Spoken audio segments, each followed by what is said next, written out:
본문에 나와 있는 거는 이제 하나님이 주신 이스라엘의 절기들, 그리고 기념일들, 그러니까 안식일을 포함해서 이런 내용들이 28장과 29장 전체에 나와 있습니다. 우리가 지난 시간에 본 것처럼 일주일에 한 번 돌아오는 안식일이 있고 한 달에 한 번 오는 월삭이 있습니다. 그리고 1년에 월삭은 이제 초 1일이죠. 그 다음에 1년에 한 번 돌아오는 절기들이 6월절로부터 시작해서 마지막에 장막절까지 있어요.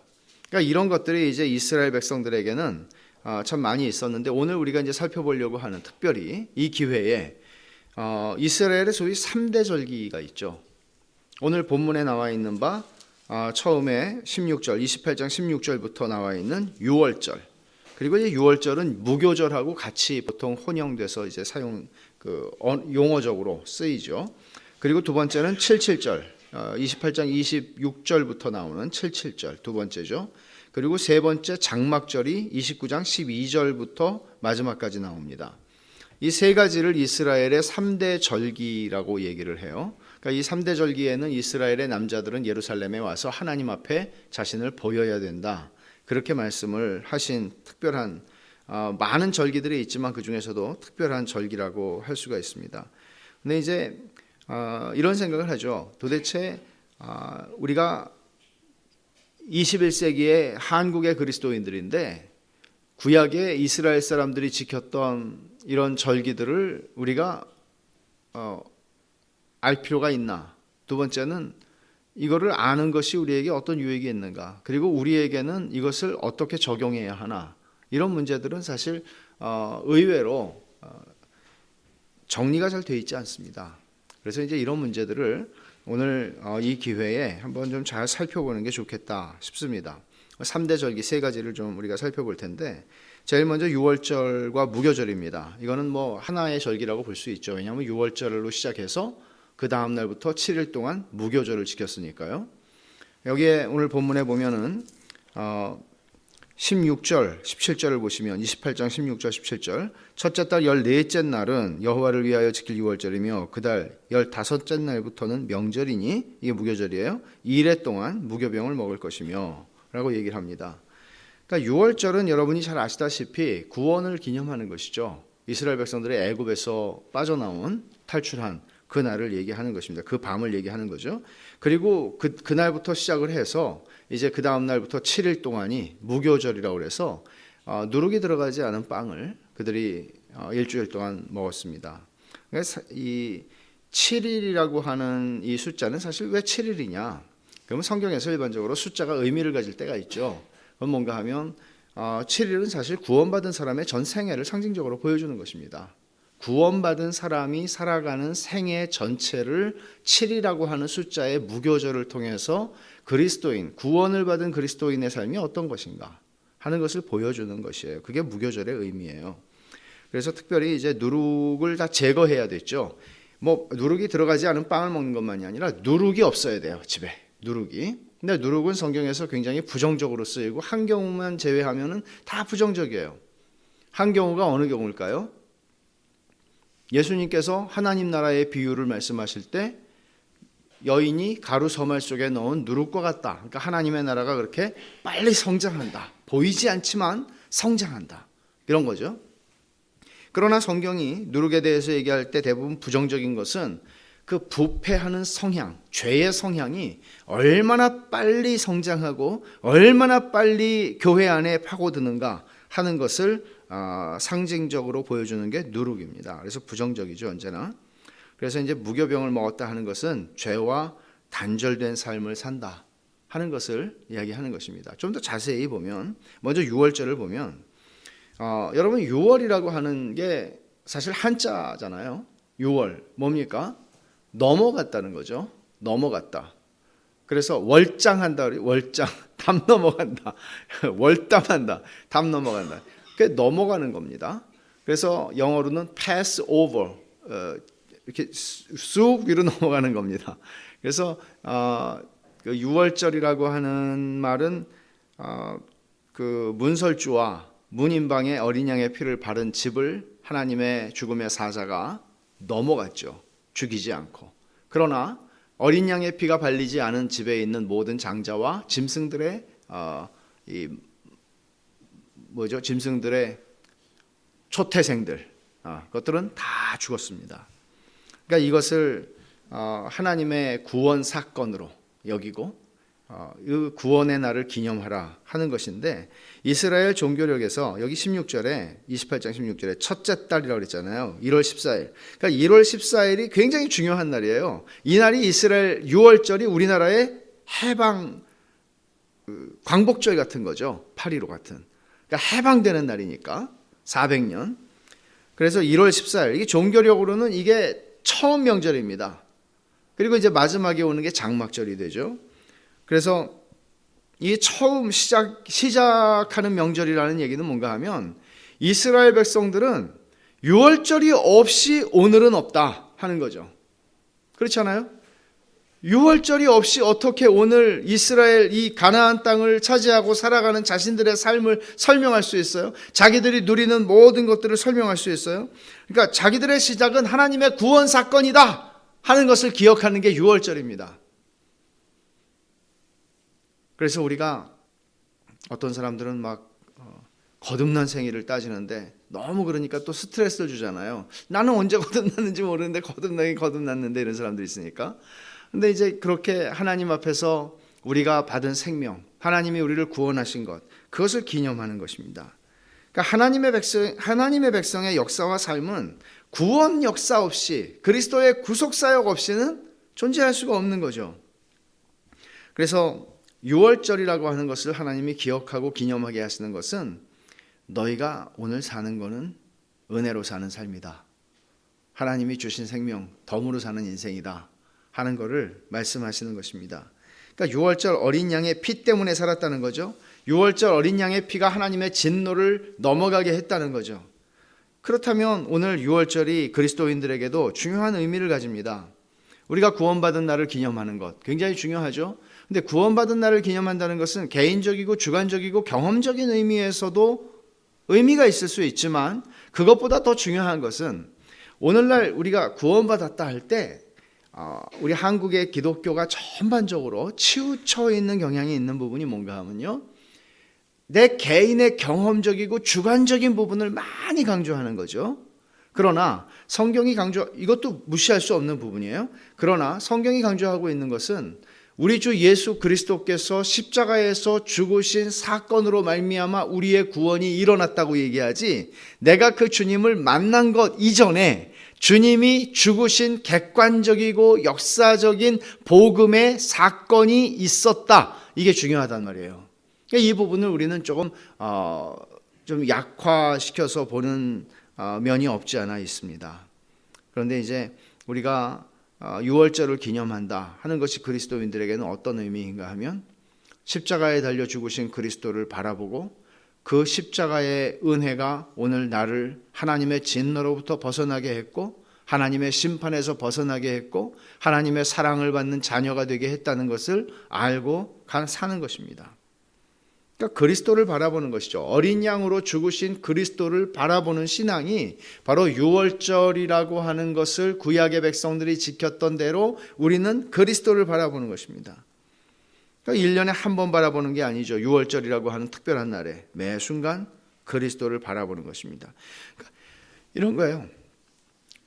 내가 그리스도를 바라볼 때 어떤 메시지를 얻느냐, 그거는 내가 죽은 존재요, 살아도 죽어도 소망이 없는 존재요, 나는 아무 의미 없는 인생을 살다가 죽을 수밖에 없고 영원히 지옥으로 갈 수밖에 없는 존재인데, 그리스도의 십자가의 사건으로 말미암아 나의 옛사람이 그리스도와 함께 십자가에 못 박혀 죽고, 내가 이제는 새로운 피조물로 그리스도와 연합한 존재로 그리스도와 결혼한 사람으로 살아간다는 것이죠.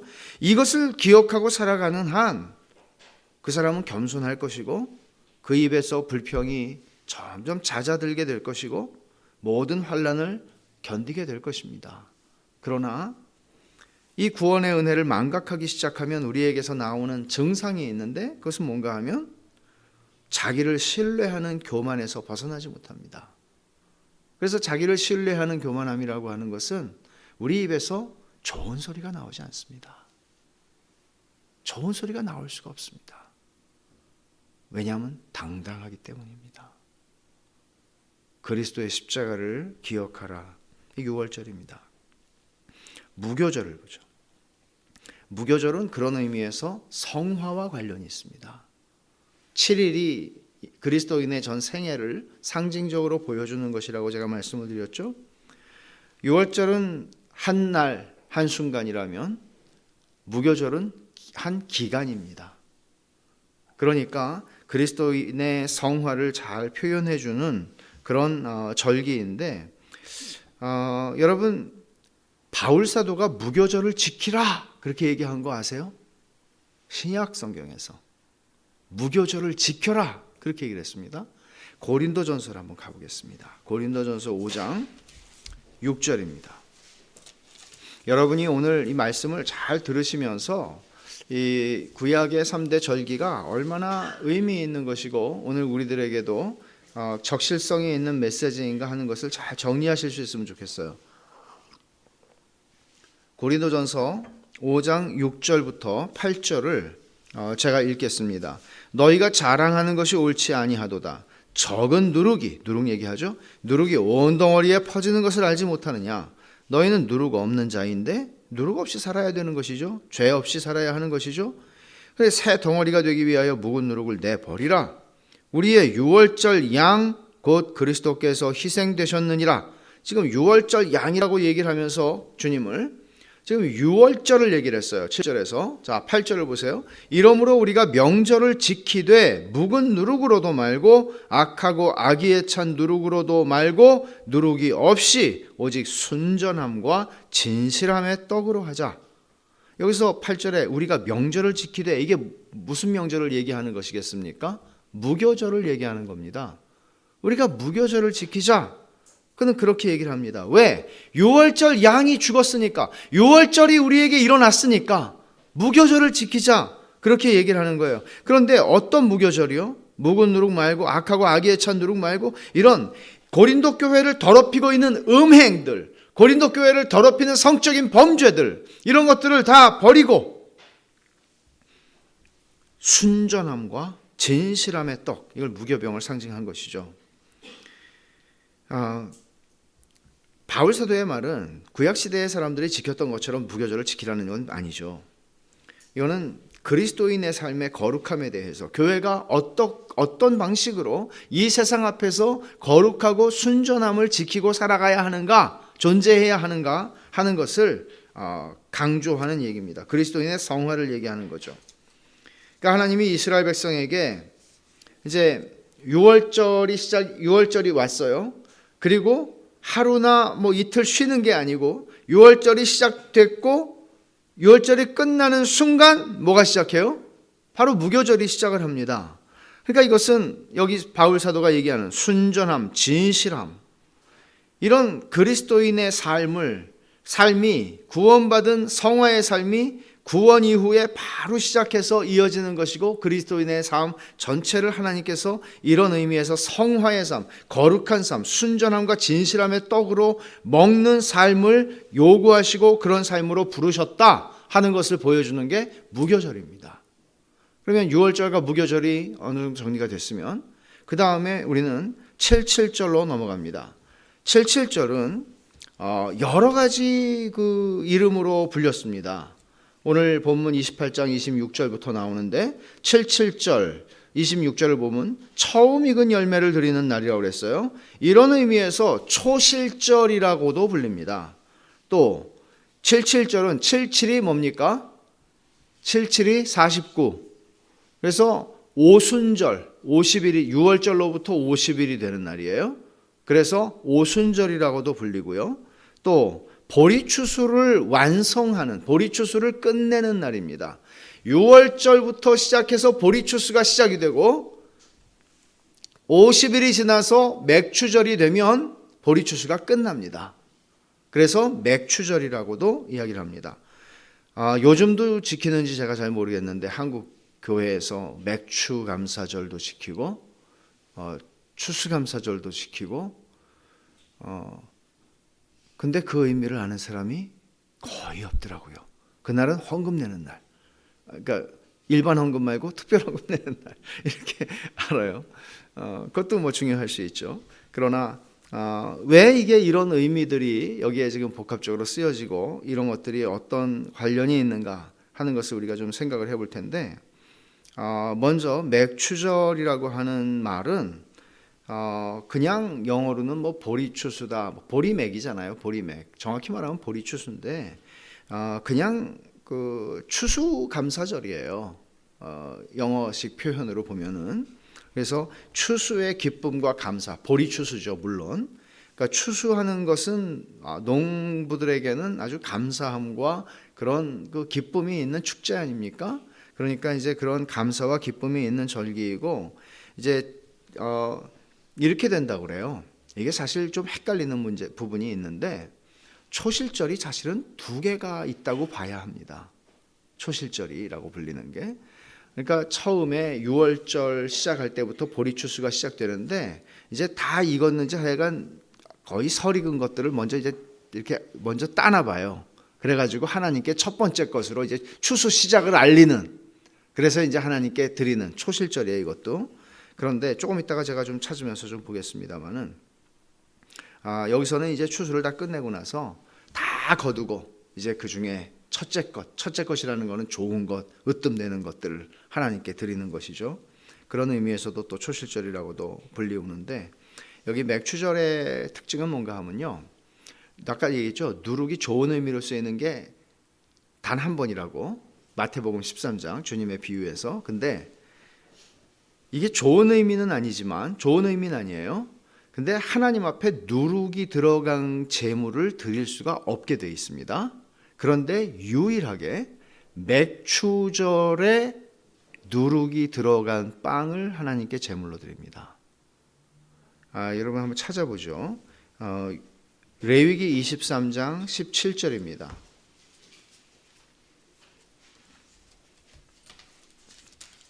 레위기 23장 17절. 지금 이게 이제 맥추절 이야기인데요. 보시면 16절부터 볼까요? 일곱 안식일 이튿날까지 합하여 50일을 계수하여, 이거 오순절입니다. 새 소재를 여호와께 드리되 너희의 처소에서 10분의 2 에바로 만든 떡 2개를 가져다가 흔들지니 이는 고운 가루에 뭘 넣었다고요? 누룩을 넣어서 구운 것이요, 이는 첫 요제로 여호와께 드리는 것이다. 그러니까 남자들이 2개의 떡을 만들어서 예물로 하나님께 드리는데 누룩을 넣었어요. 근데 누룩을 넣는 것은 유일하게 맥추절의 이 제사, 이 예물 하나입니다. 그래서 누룩을 왜 넣게 했는가 하는 것을 우리가 살펴보면, 하나님의 백성의 삶의 현실을 잘 보여주는 것이 맥추절의 제사였습니다. 그러니까 하나님의 백성들이 무교절과 같이, 여러분 생각해 보세요. 6월절하고 무교절이 그리스도인의 삶을 완전하게 표현하는 것이다. 그렇지 않죠. 우리는 누룩을 제해야 하고 온전함과 순전함으로 하나님을 섬겨야 하지만, 우리의 삶은 이 세상을 살아가면서 넘어지고 다치고 더러운 것들이 우리에게 묻고, 더러운 것들을 손을 잡을 때도 있고, 이런 일들이 우리 삶에서 일어난단 말이에요. 그러니까 맥추절에서 누룩 있는 떡을 드린다고 하는 것을, 우리는 누룩이 섞여 있는 우리의 삶임에도 불구하고 여전히 우리를 받으신다는 것을 맥추절에서 우리는 고백을 하게 되는 것입니다. 근데 여러분, 여기 소제라는 것은 곡식을 드리는 것이죠. 소제는 소제로서 독립적인 제사는 아닙니다. 언제나 소제는 피를 드리는 짐승의 제사와 같이 드려지는 것입니다. 그래서 맥추절에 오늘 우리가 읽은 말씀에도 역시 그 짐승을 어떻게 드리는가 하는 이야기를 강조해서 지금 얘기하죠. 또 28장 30절에 보시면 너희를 속죄하기 위하여 순염소 한 마리를 드리되 라고 얘기합니다. 그러니까 피의 제사를 드리는데, 바로 우리가 누룩 있는 삶을 살아감에도 불구하고 우리의 모습 그대로 우리를 용납하시는데, 그 용납하시는 근거는 바로 대속 제물이 있기 때문이라고 얘기를 하는 것입니다. 그래서 함께 드려지는 흠없는 어린 양 7마리, 어린 숫소 1마리, 순양 2마리 때문에 누룩 있는 빵이 우리의 넘어지고 연약하고 범죄하는 우리의 인생을 하나님께서 여전히 은혜로 용납해 주신다 하는 것입니다. 여러분, 맥추절의 제사는 이런 의미에서 신약의 성도들로서 이 말씀을 우리가 이해할 때 이런 거죠. 네가 누군지 기억하라는 것입니다. 네가 받을 만해서 하나님이 받아주시고, 네가 예쁘고 네가 훌륭하고 네가 탁월해서 하나님이 너를 받으시는 것이 아니라 너의 약함과 범죄함과 넘어짐과 모든 실패와 모든 약함과 더러움에도 불구하고 우리를 마치 여호수아 대제사장에게 옷을 입히고 그를 용납하시는 하나님과 같이 우리를 그리스도의 피로 말미암아 용납하시는 그런 하나님의 은혜를 생각하게 하는 게 맥추절입니다. 또 하나, 맥추절을 초실절이라고 부른다고 그랬죠. 레위기 23장을 좀 보죠. 레위기 23장에 9절부터 14절을 어떻게 이해하는가에 따라서 이제 맥추절을 초실절이라고 불러도 되는가 하는 것이 이제 논란이 있는데, 여기서 지금 23장 9절부터 14절에 있는 말씀은 무교절 때에, 그러니까 6월절이 지나고 무교절이 이어지는 그 무교절 기간 안에 보리추수를 시작하고 첫 열매를 드리는 거라고요. 그런 의미에서 얘기하는 초실절이 있어요. 10절을 보세요. 레위기 23장 10절. 이스라엘 자손에게 말하여 이르라. 너희는 내가 너희에게 주는 땅에 들어가서 너희의 곡물을 거둘 때 너희 곡물의 첫 이삭 한 단을 제사장에게로 가져갈 것이요, 제사장은 이것을 하나님께 드리는 것입니다. 이것을 초실절, 첫 번째 이삭을 드린다 해서 초실절이라 그렇게 이야기를 한단 말이죠. 이거는 언제 어느 기간하고 겹친다고요? 보리추수를 시작하게 되는 무교절 7일 기간하고 겹친다고요. 근데 맥추절에도 첫 열매를, 곡식이 완전히 익어서 다 추수를 끝내고 그 첫 열매를 하나님께 드린다 해서 맥추의 초실절이라 그렇게 불려요. 이것을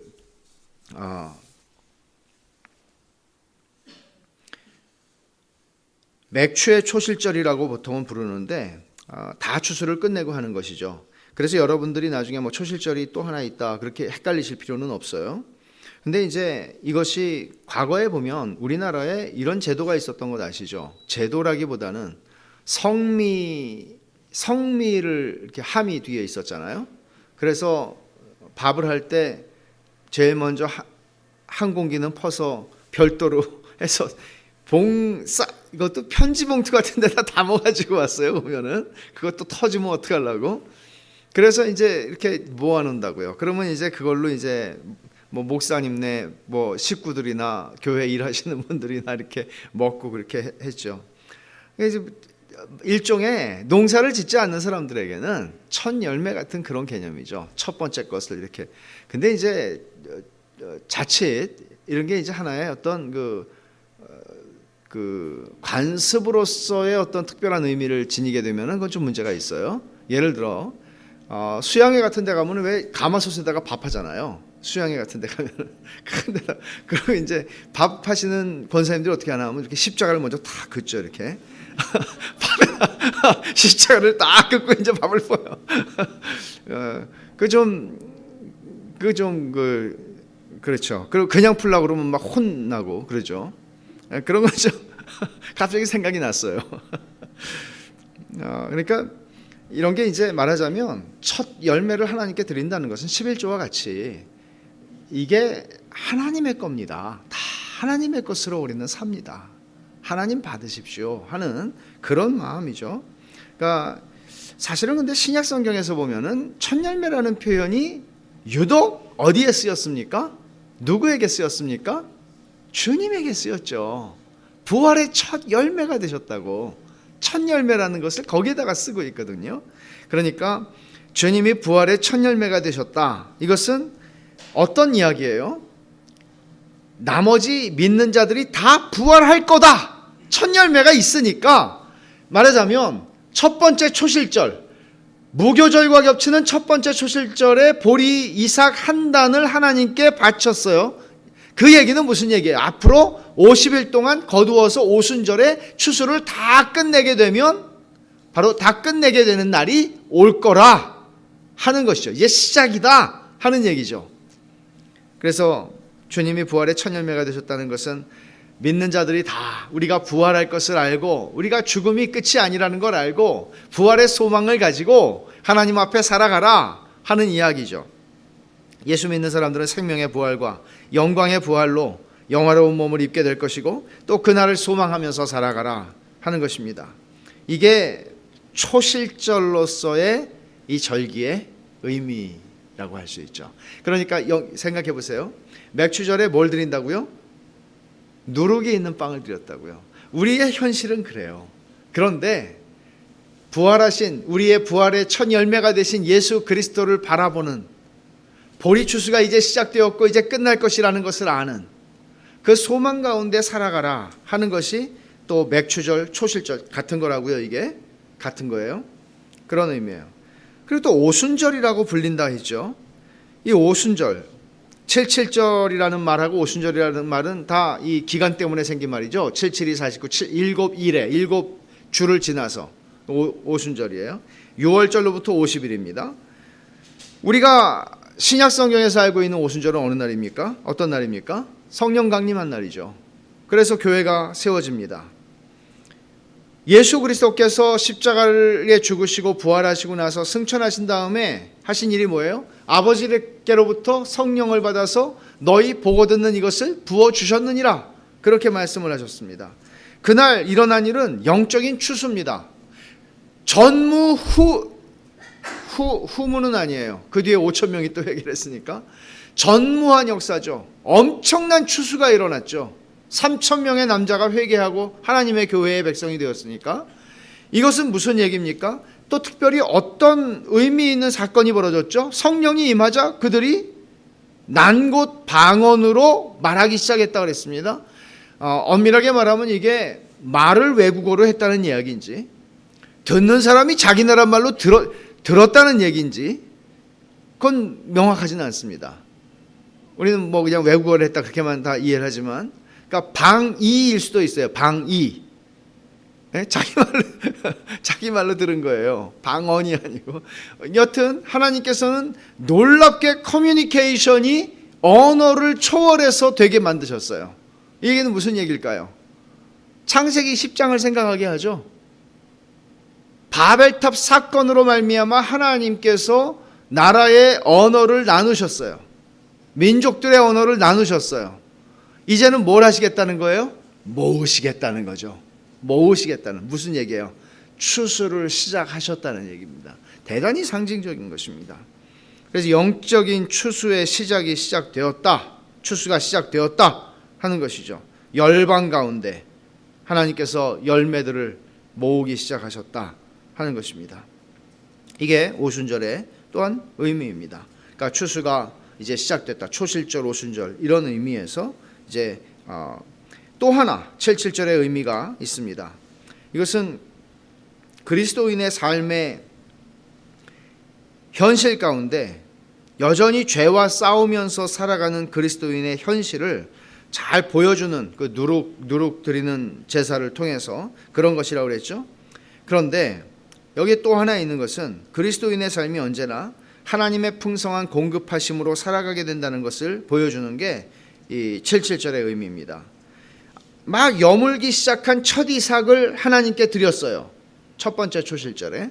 그런데 이제 풍성한 수확을 가지고 하나님께 그 중에 첫 열매로 또 하나님께 드리는 것은 하나님께서 우리들을 공급하시고 풍성하게 우리를 다루시고 대접하시고 베풀어 주신다 하는 것을 기억하고 하나님이 채우시는 삶, 하나님이 공급해 주시는 삶을 살아가는 우리들입니다를 고백하는 것이 77절의 의미입니다. 그러니까 굉장히 77절은 이 3대 절기 가운데 있는 절기로서 우리 그리스도인의 삶의 현실을 넘어지고 일어나고 이런 삶의 현실을 굉장히 잘 보여주는 절기입니다. 마지막으로 세 번째 장막절.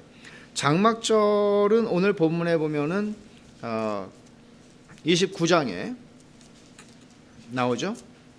12절부터 40절 뒤 뭐 정확히 말하면 38절이겠지만 이 제일 많은 비중을 차지하는 이 본문에서 그만큼 장막절은 중요한 절기였습니다.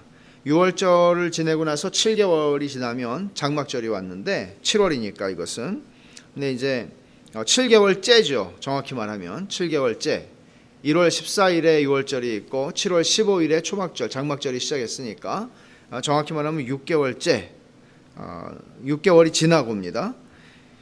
이 절기는 보리 추수만이 아니라 1년 동안의 모든 추수를 다 마치고 그 모든 곡식을 이제 저장하는 그래서 이 초막절을 또 뭐라고 그러죠? 수장절이라고 그러죠. 이제 다 거두어서 저장한다 하는 의미에서 수장절이라고 불렀어요. 그러니까 이것이야말로 엄밀한 의미에서 오늘날의 감사절과 맞는 절기입니다. 추수를 다 끝내고 그래서 이제 뭐 초막절, 장막절 다 같은 말인데 이스라엘 백성들이 광야에서 40년 동안 광야 생활하면서 하나님의 은혜로 살아갔던 그 조상들을 돌보셨던 하나님, 그 조상들의 패역함에도 불구하고 그들을 하나님의 그 약속하신 땅으로 이끄셨던 그 하나님의 은혜를 기억하는, 기념하는 그런 특별한 절기로서 7일 동안 지키는 것이 아니라 7일을 지키지만 8일째 되는 날을 대회라고 해서 큰 날이라고 해서 또 한 날을 안식일로 8일을 지켰습니다. 장막절은 특별히 뭐 모든 절기가 다 예물을 드리는 거예요. 그래서 여러분 신명기 16장을 한번 가보죠. 신명기 16장에 보면 3대 절기에 특별히 하나님께서 이런 말씀을 구체적으로 하세요. 신명기 16장 16절 같이 한번 읽어보죠. 16절과 17절 너희 가운데 모든 남자는 1년에 3번 곧 무교절과 칠칠절과 초막절에 내 하나님 여호와께서 택하신 곳에서 여호와를 배웁되 빈손으로 여호와를 배웁지 말고 각 사람이 내 하나님 여호와께서 주신 복을 따라 그 힘대로 드릴지니라. 여기서 이제 남자들이 하나님을 뵈러 와야 돼요. 근데 빈손으로 뵙지 마라 그랬어요. 하나님이 내게 주신 복을 따라서 힘대로 하나님께 예물을 준비해서 드려라 그렇게 얘기하죠. 이 장막절은 사실 그런 의미에서 가장 예물을 많이 드리는 절기였습니다. 왜? 추수를 다 끝내고 1년 동안 제일 부자가 되는 날이 장막절이에요. 그래서 그들이 하나님께 드릴 게 많이 있었죠. 여기 보면은 짐승을 제물로 잡아서 드리는데 가장 많은 짐승들이 드려지는 게 장막절 8일 동안이었습니다. 하나님이 빈손으로 오지 마라 그렇게 말씀을 하시는데 이거는 하나님이 곤궁해서 백성들에게 너희들 뭘 좀 갖고 와라 그렇게 말씀하시는 것이 분명히 아니죠. 하나님께서는 이런 방식으로 감사가 무엇인지를 백성들에게 가르치십니다. 말하자면 백성들이 하나님이 신명기에서 말씀하신 게 있죠. 너희가 들어가서 이제 잘 살고 잘 먹고 잘 편안하게 지내게 되면 야 이게 내 손으로 이 재물을 얻었구나 라고 착각하지 마라. 너희에게 재물 얻을 능력을 하나님이 주셨기 때문이다. 이게 다 하나님께로부터 왔고 하나님께로 말미암고 하나님께로 가는 하나님의 것이다 라는 것을 기억하지 못하면 너희들이 누리고 살아가는 재물은 너희에게 축복이 아니라 저주가 될 거라 그런 말씀이란 말이에요. 그래서 하나님은 하나님의 백성이 재물을 섬기는 재물이 우상이 되는 그런 자리에 가지 않도록 하시는 하나님의 방식이 바로 이거예요. 너희의 힘대로 하나님께 갖고 와서 드리라는 거예요. 그러면 결국 우리의 신앙이라고 하는 것은 요한 웨슬리가 얘기한 것 정확하죠. 주머니가 회개해야 진짜 회개한 거다. 요한 웨슬리가 그런 얘기를 한 것은 바로 이런 겁니다. 우리의 감사와 기쁨과 우리의 신앙은 말로만 되지 않는다는 것입니다. 우리의 재정의 삶 속에서 재정의 청지기의 삶으로 드러난다는 것이죠. 그런 의미에서 하나님께서는 너희가 지금 누리고 사는 게 어디서 왔는지 기억하고 하나님께 감사해라 하는 것입니다. 감사와 기쁨과 신앙을 물질로 풍성하게 표현할 수 있는 날이 장막절이었어요. 가장 많은 걸 그들이 누릴 수 있는 시기였기 때문이죠. 그래서 감사와 기쁨으로 하나님 앞에 예물을 드리는 것입니다. 또 하나, 장막절에 우리가 보게 되는 특이한 사항은 아까도 말씀드렸지만 제물의 숫자가 어마어마합니다. 정말 많습니다. 뭐 첫날부터 해서 뭐 쭉 숫자가 나오죠. 이게 도합 이게 숫송아지가 71마리, 순양이 15마리, 1년 된 어린 순양이 105마리, 염소 8마리, 전부 다 이게 이제 장막절에 드려지는 제물들이었는데 이게 풍성함을 보여주는 거죠. 동시에 이렇게 많은 짐승이 어떻게 죽었겠습니까? 피 흘려서 죽는 거죠. 제물이니까. 그러면 이스라엘 백성들에게 상징적으로 하나님께서 보여주시는 건 뭔가 하면 정말 큰 잔치예요. 7일 동안 그들이 텐트 치고 나가서 수양회를 하는 겁니다. 말하자면 7일 동안 여름 수양회입니다. 그런데 좀 즐겁죠. 먹을 것도 많고 즐겁습니다. 그런데 너희가 누리는 이 모든 것들이 어떻게 해서 가능한지 아냐? 피 흘림을 통해서 가능한 거다 하는 것을 하나님께서 이 수많은 제물들의 피 흘려 죽어서 바쳐지는 것을 통해서 하나님이 가르쳐 주시는 것이죠. 말하자면 인간이 누리는 모든 행복과 기쁨과 감사의 뒤에는 우리의 죄와 죄성에 대한 인식이 언제나 있어야 돼요. 이걸 놓치면 우리는 내가 누리고 살아가는 게 너무나 지극히 당연하고 심지어 나는 더 누려야 되는데 왜 내 인생이 이런가 하게 되는 것이죠. 성경이 우리에게 장막절을 통해서 가르치는 것은 우리가 누리는 행복이 소소한 행복이 우리 인간 세상 가운데 우리의 인생 가운데 있을지라도 그러한 행복은 누릴 만한 자격이 있어서 누리는 거 아니라는 것입니다.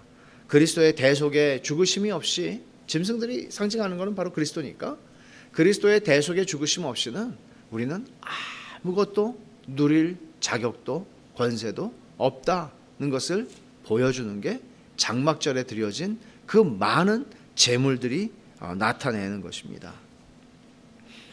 로마서 5장에서 바울 사도는 칭의 일에 대한 교리를 쭉 설명하고 나서 이렇게 말합니다. 그러므로 우리가 믿음으로 의롭다 하심을 받았은즉 우리 주 예수 그리스도로 말미암아 하나님과 화평을 누리자. 또 그로 말미암아 우리가 믿음으로 서 있는 은혜에 들어감을 얻었으며 하나님의 영광을 바라고 즐거워하느니라. 그러니까 그리스도인이 누리게 된 이 즐거움과 영광, 이거는 누구로 말미암은 거예요? 우리 주 예수 그리스도로 말미암아, 다시 말하면 그의 죽으심으로 말미암아 우리에게 누릴 수 있게 된 모든 축복과 은혜라는 거예요. 이거 놓치지 말라는 거예요. 이 즐거운 축제, 이 즐거운 잔치에 가장 많은 피가 흘려지는 것입니다. 하나님의 선물이구나. 내가 누리는 모든 것이 하나님의 선물이구나. 이 3대 절기를 지금 미국의 위튼 대학의 총장으로 가 있는 필립 라이큰이 이렇게 표현을 했어요. 모세의 복음. 왜냐하면 이 6월절 혹은 무교절, 그리고 7.7절, 그리고 장막절, 이 세 절기를 통해서 모세를 통해서 선포된 이 세 절기는 사도들이 전했던 복음의 내용과 너무나 동일하다는 거죠. 그리고 그리스도인의 삶 전부를 품는, 말하자면 복음이라고 하는 것은 우리의 삶과 유리되어 있는, 저 멀리 떨어져 있는 내 삶과 상관없는 게 아니라 우리의 일생에 살아가는 모든 삶의 현실과 깊이 연결되어 있고 그 속에서 하나님의 은혜를 누리게 하는, 어려울 때나 넘어질 때나 맥주절과 같이, 혹은 우리에게 하나님께서 풍성함을 누리게 하실 때나 수장절, 장막절과 같이 모든 삶의 자리에서 하나님의 은혜를 맛보게 하고 그 은혜 가운데로 걸어가게 하는 그런 절기들이라는 것이죠. 6월절로 시작된 하나님의 구원 역사, 어린 양의 피 흘림으로 말미암은 구원 역사로 시작된 삶은 무교절의 삶으로 들어가는 것입니다. 성화의 삶 가운데로 들어갑니다. 그것은 순전함으로 살아가는 삶입니다. 죄가 섞이지 않은 삶입니다. 그런데 우리는 또 넘어집니다. 그래서 맥주절에 누룩이 들어와 있는 빵을 바치는 것과 같이, 그러나 누룩이 들어있음에도 불구하고 제물들의 피 흘림을 통해서 우리를 여전히 용납해 주시는 하나님의 은혜 속에서 우리는 또 살아갑니다. 그러나 처음에는 미약하였으나 나중에 풍성한 결과, 수확을 가지고 하나님 앞에 드리는 그런 제사로 나아가도록 하나님께서는 우리들을 돌보시고 공급하시고 채우십니다. 어떻게 살아왔는지 돌아보면 몇 번 죽었을 것 같은데 그 위기 속에서도 우리는 지나왔습니다. 그것이 경제적인 궁핍함만이겠습니까? 우리 인생에 정말 살기 힘들다, 내가 어떻게 앞으로 살아갈고 하는 시간들이 있었으나 우리는 하나님의 은혜로 또 그 시간들을 지나옵니다. 그러면서 하나님께서는 우리 인생의 마지막에 풍성한 수확으로 우리를 베푸실 것이고, 때로 우리 인생 가운데에서도 풍성한 수확을 누리게 하시는 때가 있으나 기억하라는 거죠. 그리스도의 구속의 은혜로 우리는 이 자리에서 이것을 누리게 되었다는 사실을 기억하라는 것입니다. 그리고 장차 오실 그리스도를 소망하며 살라는 것입니다. 이것이 모든 구약시대에 하나님께서 주신 세 번의 절기, 3대 절기라 일컬어지는 유월절, 그리고 칠칠절, 장막절을 통해서 하나님께서 주시는 복음의 내용입니다. 우리들은 1년에 3번만 하나님께 나가지 않습니다. 그러면 어떻게 됐을까요? 1년에 3번만 모여요. 1월 14일 이렇게 1년에 3번 모여요. 누구시더라 이렇게 되지 않겠어요? 1년에 3번이 아니고 우리는 어찌 보면 구약에서 안식일로 제정한 대로 우리는 일주일에 한 번씩 공예배로 모입니다. 그리고 그것도 부족해서 히브리서 기자가 우리에게 권면하는 것처럼 너희가 모이기를 힘쓰라 한 대로 우리는 또 3일 밤에 그 중간에 또 만납니다. 그리고 또 부족해서 또 모임을 많이 합니다. 좋습니다. 그러나 우리가 안식일 주일에 하나님을 예배하러 나올 때 여러분 무엇을 생각하고 나오셔야 되겠습니까? 저는 이 구약의 이스라엘 백성들이 6월절 무교절, 7.7절, 장막절, 이 모든 것이 주일 안에 녹아져 있는 것입니다. 그런 은혜를 한번 다 생각해 보십시오. 여러분들이 오늘 들으신 말씀들의 핵심, 특징들을 살펴서 한번 생각해 보십시오. 한 5분 동안 주일 예배를 시작하기 전에 일찍 와서 한번 생각해 보십시오. 우리의 인생이 주 앞에 있고 주의 은혜로 우리는 오늘까지 살아가는 것입니다. 앞으로 살 소망이, 내가 어떤 폭풍 가운데에 거하며 지금 하나님 앞에 나왔을지라도 우리에게는 소망이 있는 것입니다. 하나님께서 그 복음으로 위로하지 못할 인생은 없으며 위로하지 못할 상황도 없고 우리를 충만한 은혜로 채우지 못할 인생도 없습니다. 그런 은혜를 우리는 매 주일마다 은혜로 누릴 수 있으니 이 얼마나 감사한 일입니까? 우리의 일평생 그 은혜를 누리고 하나님께 마땅한 기쁨과 감사의 제사를 드릴 수 있다면 얼마나 복되겠습니까? 우리가 어떠하든지 그리스도의 대속의 제사로 말미암아 우리를 언제나 용납하시는 하나님 아버지의 자비하신 은혜를 우리는 놓치지 말아야 하는 것입니다. 함께 기도하겠습니다. 하나님 아버지 감사합니다.